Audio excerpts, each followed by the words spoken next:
108টি শুকনো লঙ্কা পারে আপনার জীবন চেঞ্জ করে দিতে। কিভাবে, কেমন করে এবং কিসের মাধ্যমে এই 108টি শুকনো লঙ্কা আপনার জীবনকে চেঞ্জ করে দিতে পারে, চলুন তাহলে দেখি এই অনুষ্ঠানের মাধ্যমে। নমস্কার দর্শকবৃন্দ, আমি শ্রী দেবদূত শাস্ত্রী। আজ আপনাদের আমি এমন একটি বিষয় নিয়ে আলোচনা করতে এসেছি যেটা অত্যাধিক পুরনো এবং যেটা আপনার 100% সমস্যার সমাধান করবেই করবে। এটা একটা স্বাস্থ্যবেদের জ্ঞান এবং তন্ত্র স্বাস্থ্য অনুযায়ী এই ক্রিয়াটি যদি করেন, কোনো জ্যোতিষ বা কোনো তান্ত্রিক আপনাকে এই জিনিসটি দেবে না।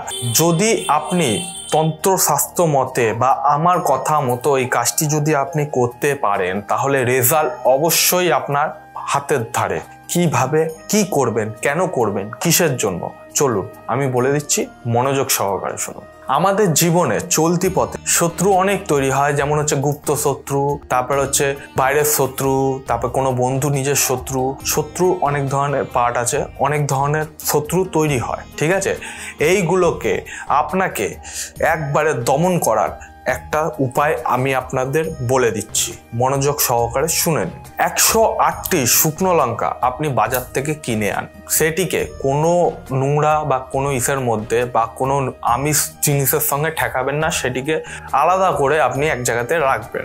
রাখবার পর এই জিনিসটিকে আপনাকে কি করতে হবে, কিভাবে কাজ করতে হবে, কেন করতে হবে, আমি সব বলে দিচ্ছি। আর আনবেন বাজার থেকে আম কাঠ আর বেল কাঠ কিছুটা কিনে আনবেন।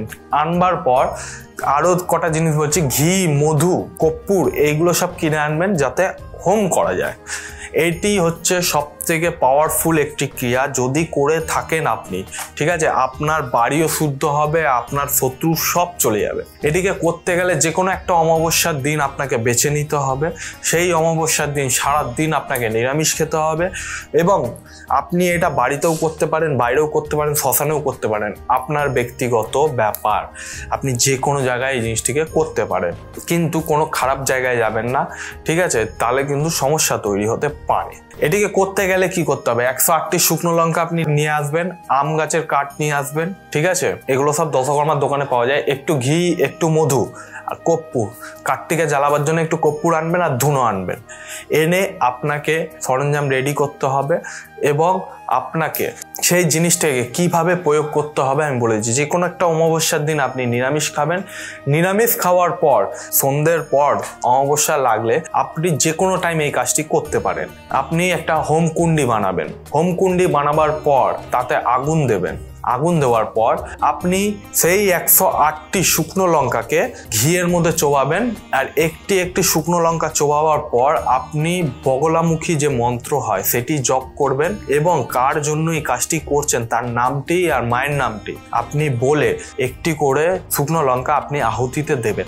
এই ক্রিয়াটি যদি আপনি শ্রদ্ধাভাবে করতে পারেন এবং মনোযোগ সহকারে যদি আপনি করতে পারেন, তাহলে দেখবেন আপনার যে কোনো শত্রু, আপনার নিজের অফিসের শত্রু বা নিজের বাড়ির শত্রু বা পাশের বাড়ির শত্রু বা গুপ্ত শত্রু অথবা নিজের বন্ধু শত্রু হয়ে গেছে, নয়তো পাড়ার কোনো শত্রু, সব শত্রুকে একবারে দমন করার চেষ্টা এই মন্ত্রটি রাখে।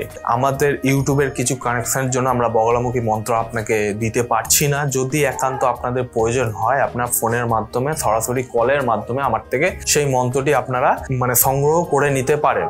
এই মন্ত্রটি সংগ্রহ করবেন, করে এই ক্রিয়াটি করবেন। করবার পর সেই হোম কুণ্ডিটাকে যখন নেবাবেন, তখন কোনো রকম জল দিয়ে নেবাবেন না, সেটিকে দুধ দিয়ে, কাঁচা দুধ দিয়ে হোম কুণ্ডিটাই নেবাবেন, ঠিক আছে। যখন কুণ্ডিটি নেবাবেন তখন বলবেন ওম শীতলায় নমঃ, এইটুখানি শুধু বলে সেটিকে হোম কুণ্ডিটিকে নেবাবেন। নেওয়ার পর হোম কুণ্ডির যে সরঞ্জাম সেটি কোনো নর্দমায় ফেলবেন না, নদীতে গিয়ে ফেলে আসবেন। অবশ্যই রেজাল্ট পাবেন, এটি করে দেখুন। কোনো অসুবিধা হলে সরাসরি আমার সঙ্গে ফোনের মাধ্যমে যোগাযোগ করবেন অথবা চেম্বারে এসেও আপনারা সরাসরি আমার সঙ্গে যোগাযোগ করতে পারেন। যদি কোনো রকম আবার সমস্যা হয়, আপনারা অবশ্যই আমার সঙ্গে ফোনের মাধ্যমে বা কমেন্টের মাধ্যমে কনসাল্ট করে নিতে পারবেন, ঠিক আছে। আজকের অনুষ্ঠানে এই পর্যন্ত দর্শক বন্ধুরা, পরবর্তী অনুষ্ঠানে আবার নতুনভাবে আপনার মাঝখানে দেখা হবে। জয় শ্রী মহাকাল।